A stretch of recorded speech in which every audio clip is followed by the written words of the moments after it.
High, আসসালামু আলাইকুম। আজকে একটা টপিক নিয়ে কথা বলবো। এটা খুবই বলতে গেলে এখন বার্নিং ইস্যু হিসেবে চলতেছে ইউকেতে। ব্রিটিশ পার্লামেন্টে কিছু বিষয় নিয়ে খুব কথা হয়েছে। মেবি রুলস চেঞ্জ হওয়ার কথাও হয়ে গেছে, সেগুলা পাবলিশও হয়েছে কিছু, অথবা ফাইনালি ইমপ্লিমেন্টেশনের ব্যাপার আছে। একটা হচ্ছে ওই যে পিআর বা রেসিডেন্সির ব্যাপারে সেটেলমেন্ট।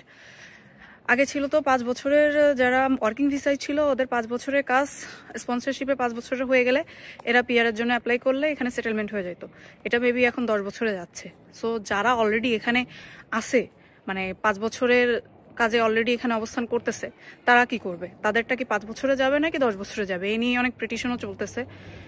কিন্তু এই 12 বা 13 মের দিকে পার্লামেন্টে হোম সেক্রেটারিকে কোশ্চেন করা হলে যে এটা যারা আছে তারা কি করবে, যারা অলরেডি ওয়ার্ক ভিসায় আছে, সে তখন ডিরেক্টলি কোনো উত্তর দেয় নাই। সো এটা ওই পরবর্তীতে হয়তো আগামী 1-2 সপ্তাহের মধ্যে বিবিসির মাধ্যমে জানা যাবে। বিবিসি ওটা ক্লিয়ার করে নাই, বলছে যে এটা পার্লামেন্ট থেকে আবার যদি ইস্যু হবে, যখন এই সম্পর্কে যখন ডিটেলস হবে তখন হয়তো তারা আবার জানাবে।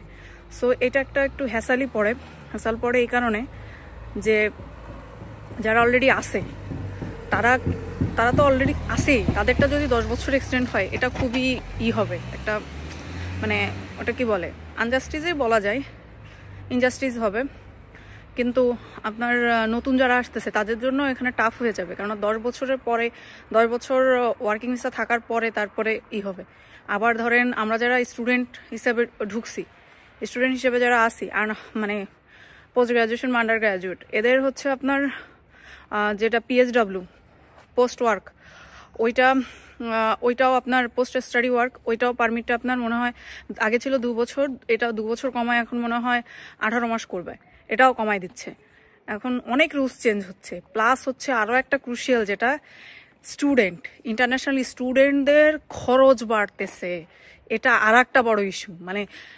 ওয়ার্ক পারমিটে অনেক লোক আসে, ঠিক আছে, কিন্তু সবচেয়ে বেশি মাইগ্রেট তো হয় আপনার স্টুডেন্ট মাইগ্রেটটা বেশি হয় না, যেহেতু আন্ডার গ্র্যাজুয়েট বলেন, পোস্ট গ্র্যাজুয়েট বলেন বা পিএইচডি বলেন, অনেক স্টুডেন্ট মাইগ্রেট হয়। এবং তাদের সাথে পোস্ট গ্র্যাজুয়েটের ক্ষেত্রে আর পিএইচডির ক্ষেত্রে কিছু ক্ষেত্রে স্পাউসও আসে। সো তাদের ওয়ার্কের ব্যাপার আছে।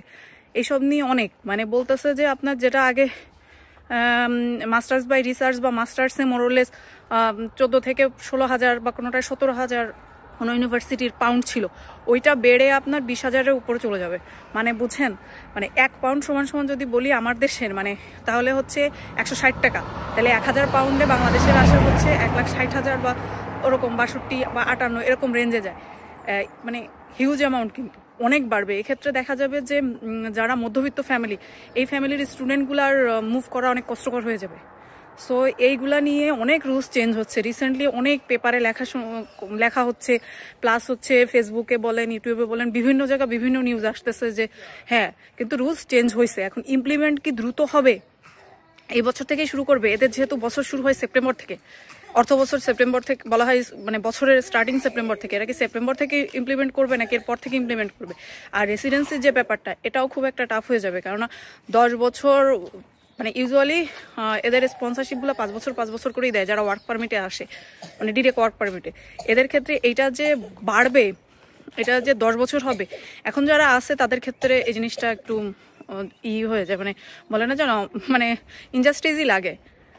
এখন দেখা যাক কি হয়। হয়তো বা কিছুদিনের মধ্যে আপনার একটা পুরা খসড়া জানা যাবে, হয়তো বিবিসির মাধ্যমেই জানা যাবে এরা পার্লামেন্ট থেকে ফাইনালি কি বলে।